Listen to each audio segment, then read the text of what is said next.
In my talk yesterday, I shared some guidelines that can help you to recognize if there is a curse at work in your life. This is so important, I'm going to recapitulate it briefly. First of all, a general picture. A curse is something like a dark shadow or an evil hand from the past, oppressing, pressing you down, holding you back, tripping you up, propelling you in a direction you really do not wish to take. Or you could compare it to a negative atmosphere that surrounds you, stronger at some times than others. I suggested that the key word is frustration.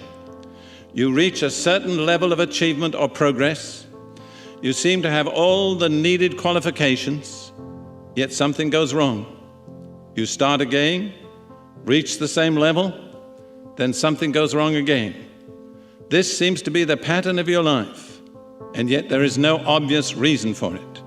This pattern may occur in various areas: business, personal relationships, a career, finance, or health.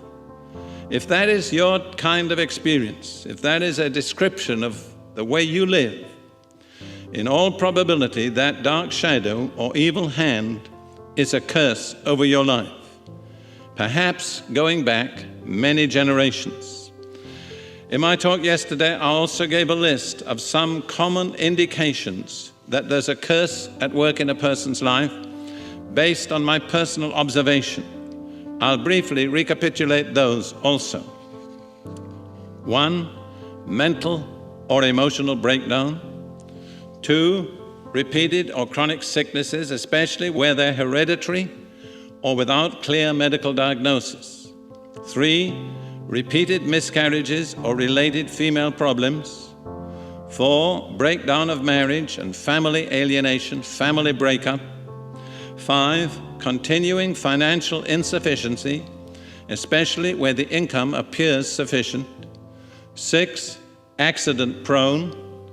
And 7, a history in a family of suicides or unnatural deaths.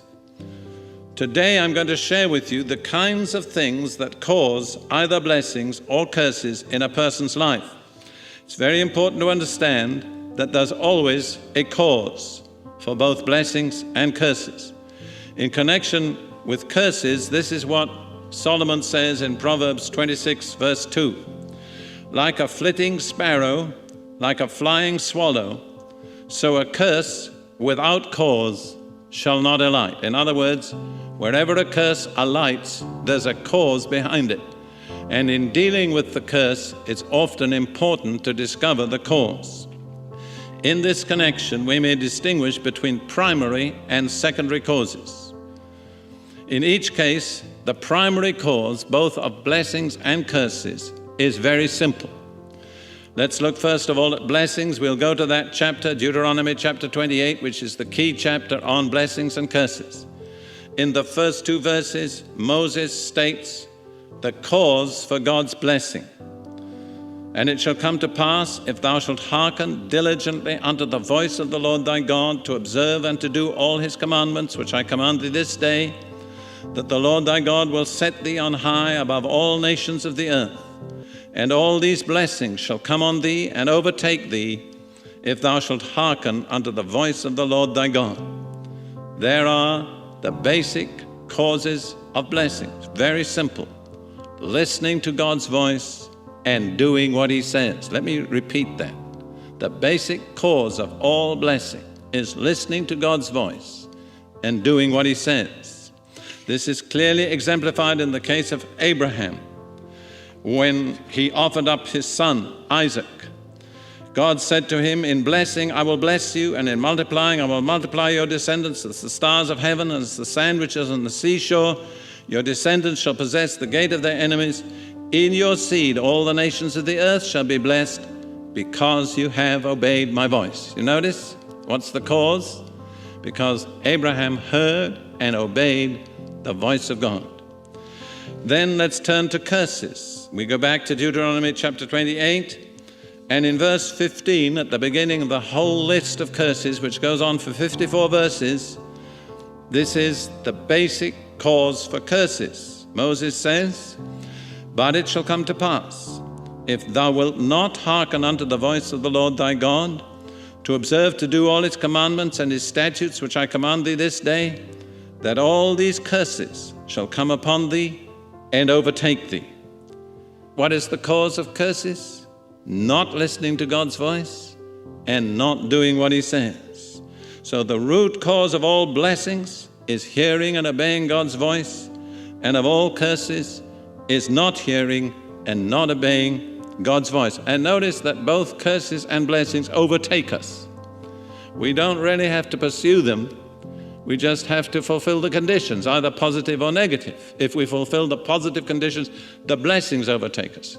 But if we fulfill the negative conditions, then the curses overtake us. And no matter how hard we try, we can't go so fast that they won't overtake us. So those are then the root causes: hearing and obeying God's voice, or not hearing and not obeying God's voice. Now, from these roots, there spring many different kinds of behavior, which I call secondary causes. A list of 12 secondary causes of curses that proceed from God is given in Deuteronomy chapter 27. That's the chapter before the complete list. In Deuteronomy 27, verses 15 through 26, God lists 12 things concerning which he warns Israel. If you do these things, you'll come under a curse. Again, I'm not going to read the complete list. I'm going to give you my summation. But once more, I advise you, don't just accept what I'm telling you. Go to the chapter for yourself and study it. The reference is Deuteronomy 27, verses 15 through 26. This is my summation. 4 main causes of curses. First and foremost, idolatry, false gods, and the occult. And we need to remember that the occult is the same as worshiping false gods. It's going to false gods or the servants of false gods for help that we should seek only from the true God. Second main cause of curses is dishonoring parents.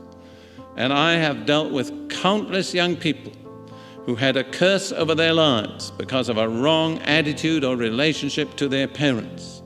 We need to remember that in Ephesians chapter 6, Paul says, the first commandment with blessing is honor thy father and mother, that it may be well with thee. That it may be well with thee. And Paul points out that's the first commandment that carries with it a promise of blessing. And I want to tell anybody listening to me, if you fail to honor your parents, you incur a curse upon yourself. If that's your condition, you need to repent. You need to change. You need to adjust your attitude and, if possible, your relationship with your parents. I have lived a long while and dealt with thousands of people. I've never known a person with a wrong attitude to parents come under the full blessing of God.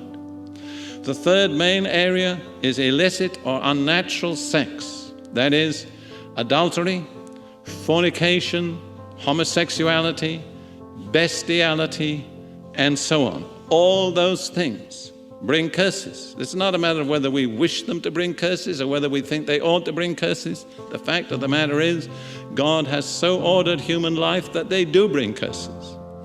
The fourth main area is injustice to the weak or the helpless.